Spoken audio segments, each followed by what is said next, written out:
Now, China's three-child policy has been met with a lukewarm response by citizens. Experts say financial incentives and greater childcare support may be needed to get more on board. But even then, they are pessimistic that this will actually reverse China's demographic trend. Olivia Xiong finds out why. Talk to 37-year-old music teacher Ma Yandi, and he will tell you that he can't imagine life without his 6-year-old daughter and his newborn son.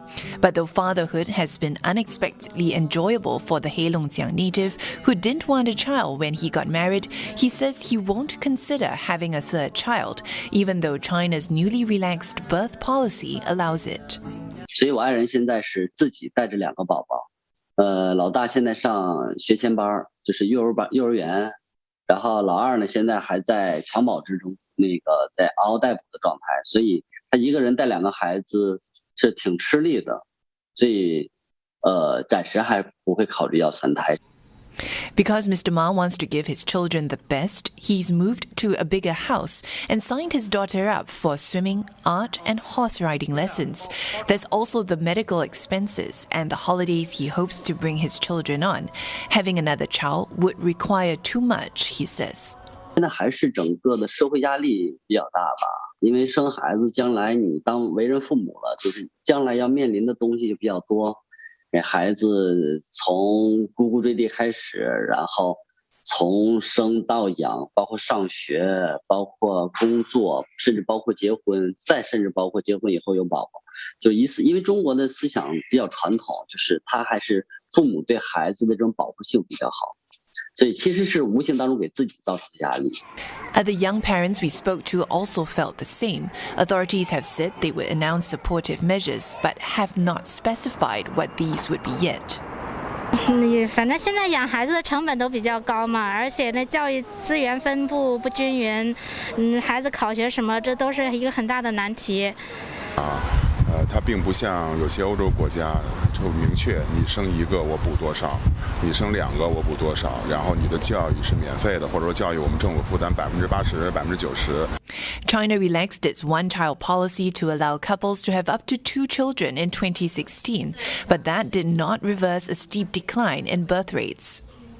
So the government shifts the responsibility of the demographic crisis to individual families without concrete policy proposals and financial commitments. So individual families shoulder this huge burden of extra child rearing, extra educational costs. These women had more education than previous generations, and particularly those from urban areas, they had really good jobs, reasonably good income.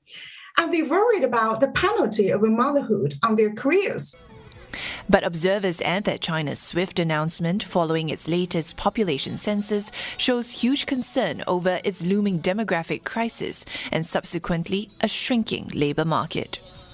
But with China's working age population keeps shrinking, we will see the labor cost in China will increase. So that will contribute to inflation pressure to the global economy. So it has an impact on both domestically and internationally. The Economist Intelligence Unit projects that China's working age population will shrink by 70 million people by 2030, putting China at risk of getting old before it gets rich.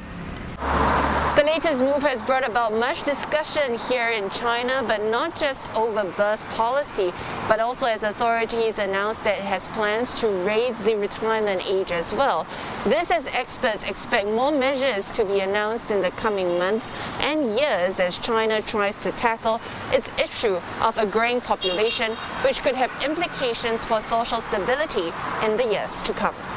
Olivia Xiang, CNA, Beijing.